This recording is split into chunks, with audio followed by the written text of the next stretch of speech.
नेताजी सुभाष चंद्र बोस की 125वीं जयंती है, योगी अरविंद की 150वीं जयंती है, और ऐसे महापुरुषों की जयंती वर्ष पर और देश की आज़ादी की 75वीं वर्षगांठ पर अगर मैं आपके बीच आऊँ और देश के राष्ट्रीय सपूतों के बारे में कुछ ना बताऊं तो मैं शायद अपने आप को थोड़ा कम समझूंगा। आपको एक बात का उल्लेख करना चाहता हूँ कि नागपुर विश्वविद्यालय के पब्लिक एडमिनिस्ट्रेशन डिपार्टमेंट के माध्यम से एक पब्लिक पार्लियामेंट होती थी, मॉडल पार्लियामेंट की स्पर्धा होती थी। पूरे देश में वह स्पर्धा होती थी।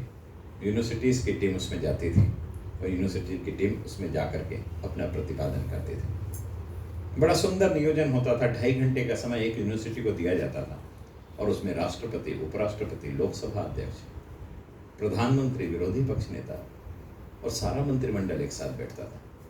उसमें पद ग्रहण होता था, राष्ट्रपति का भाषण होता था, अभिभाषण होता था, उस पर चर्चा होती थी। जो सदस्यों की मृत्यु हो गई उनको शोक श्रद्धांजलि दी जाती थी, जो नए निर्वाचित होकर के उनका पद ग्रहण कराया जाता था। और इस दृष्टि से क्वेश्चन आवर और 0 आवर से लेकर के बिल इंट्रोड्यूस करने से लेकर के बिल पास करने तक सारे विषय को 2.5 घंटे के अंदर करना पड़ता था। यह भी एक प्रक्रिया यह थी कि विद्यार्थियों को आने वाले समय में संसद किस प्रकार से अभिप्रेरित है, संसद का आदर्श स्वरूप क्या होना चाहिए, यह विद्यार्थियों को अपने प्रत्यक्षीकरण के माध्यम से दिखाना पड़ता था। मैं वो सौभाग्यशाली व्यक्ति रहा जिसे नागपुर विद्यापीठ को 2 बार रिप्रेजेंट करने का मौका मिला, और मैं वो सौभाग्यशाली व्यक्ति रहा जिसे दोनों वर्ष बेस्ट पार्लियामेंट्रियन अवार्ड मिला। एक साल बलराम जाखड़ जी के हस्ते जो लोकसभा और दूसरे साल नजमा हेपतुल्ला के हस्ते जो राज्यसभा के सदस्य स्पीकर थे।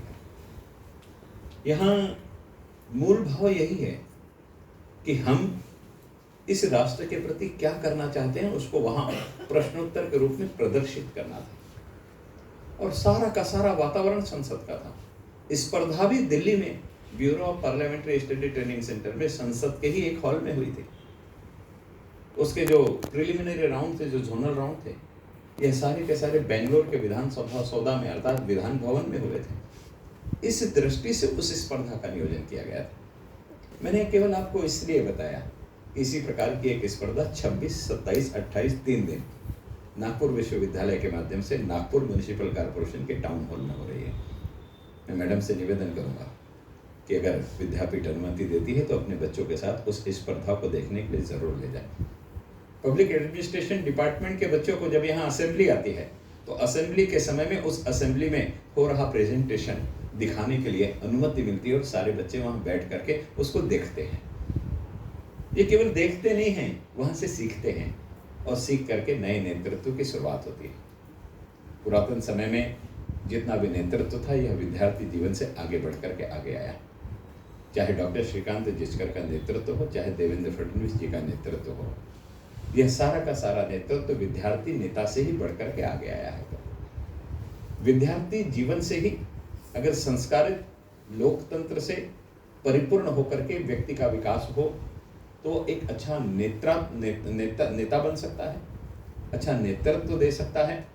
और यह सारा काम करते समय अनुशासित जीवन जी करके कार्य कैसा करना चाहिए, इससे वो विद्यार्थी जीवन से ही पल्लवित पुष्पित होता है, इसलिए प्रतिबद्धता के साथ में अपना काम कर सकता है।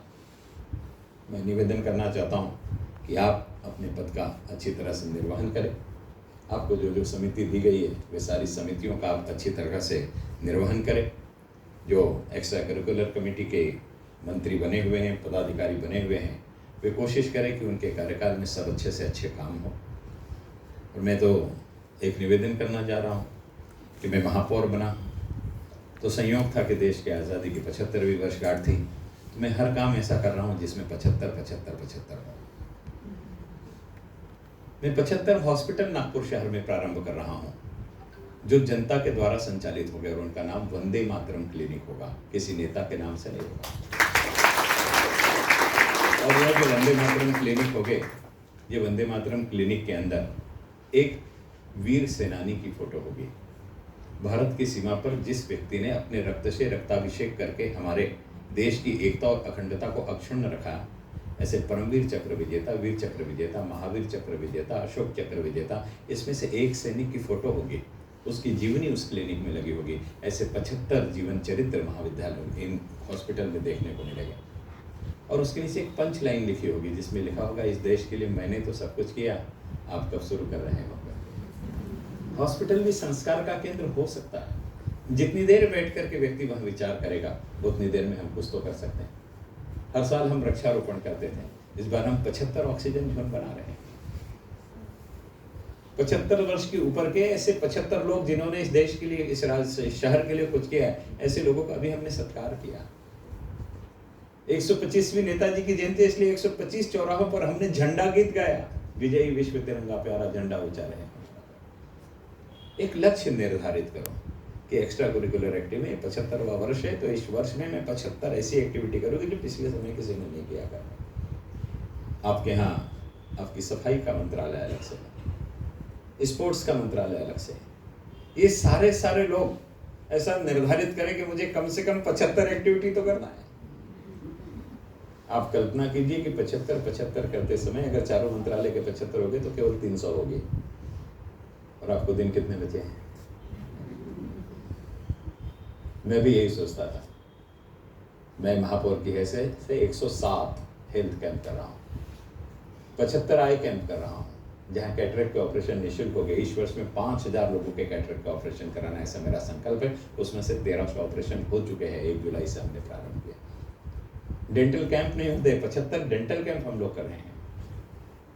ये सारी चीजें संकल्पनाएं आज़ादी से जुड़ करके रहेगी तो आप जिसके लिए भी काम करेंगे ना, उसको आज़ादी आज़ादी आज़ादी, freedom struggle freedom struggle freedom struggle बार बार याद आते रहेगा।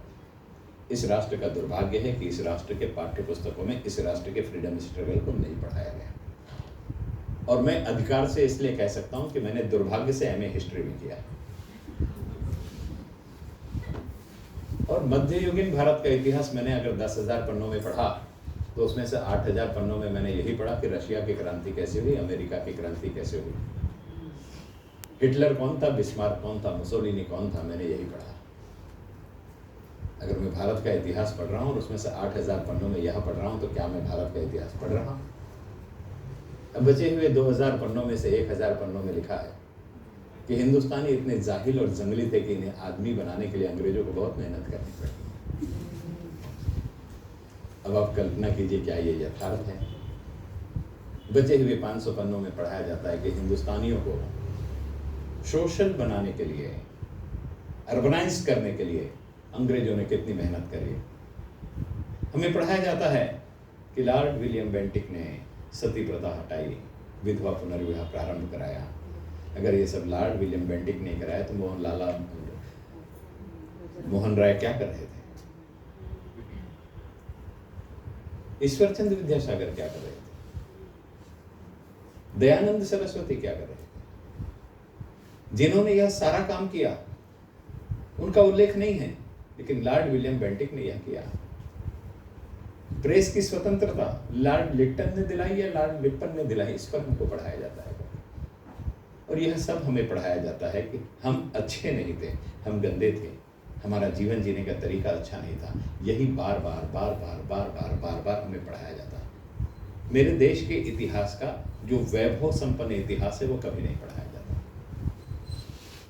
जिसका मराठी हिस्ट्री पेपर है वो एक पुस्तक में मराठी पढ़ता है, और जिसका नहीं वो 2.5 पन्ने में छत्रपति शिवाजी महाराज को समाप्त कर देता है। महाराणा प्रताप एक पैराग्राफ में समाप्त हो जाते हैं। और जिनके मैंने नाम गिनाए ना, भगत सिंह, राजगुरु, सुखदेव, चंद्रशेखर आज़ाद, बटुकेश्वर दत्त, राम प्रसाद बिस्मिल, ठाकुर रोशन सिंह, अशफाक उल्लाह खां, इनके नाम तो ऐसे लिखे हुए हैं जैसे आज का कार्यक्रम समाप्त होने के बाद कल अखबार में न्यूज़ आएगी तो इस कार्यक्रम में अमुक अमुक उपस्थित थे, ऐसा लिखा हुआ है। इस दृष्टि से देश का इतिहास पढ़ाया जाता है, इसलिए इसको पुनरुच्चारित करने की आवश्यकता है। सरकार जब सिलेबस सुधारेगी तब सुधारेगी, लेकिन इस देश को आज़ादी आसानी से नहीं मिली है। 7,43,000 लोगों ने अपने खून से भारत माता का रक्ताभिषेक किया, उसके बाद मेरे देश को आज़ादी मिली है। यह इस पीढ़ी को बताने की आवश्यकता है। जो चीज़ आसानी से मिले उसकी कीमत नहीं होती, और जो मेहनत और मशक्क़त से मिलती है ना, उसकी कीमत होती है। मैडम चाहती तो आपका चुनाव भी आपका फोटो लगा करके दिखा सकते थे, लेकिन आपको स्पीच देने के लिए कहा, आप क्या करेंगे वो कहने के लिए कहा, आपने आपका विजन सामने रखा, आपने कुछ दिया, उसके बाद आपको मत मिला। इसलिए कोई भी चीज़ बगैर कुछ किए हासिल हो जाए तो उसकी कीमत नहीं होती। हर चीज की कीमत अदा की जाती है। इस देश की आज़ादी की कीमत 7,43,000 लोगों ने अपने रक्त से भारत माता का रक्ताभिषेक देकर के किया।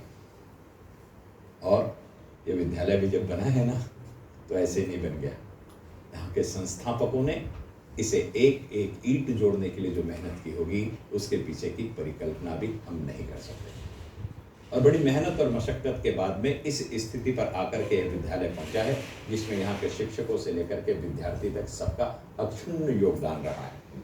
और उस अक्षुण्ण योगदान को और उत्तरोत्तर प्रगतिशील बनाने की दिशा में इस विद्यालय को और शिखर पर ले जाने के लिए आपकी टीम काम करेगी, ऐसे मैं आपसे अपेक्षा करता हूँ।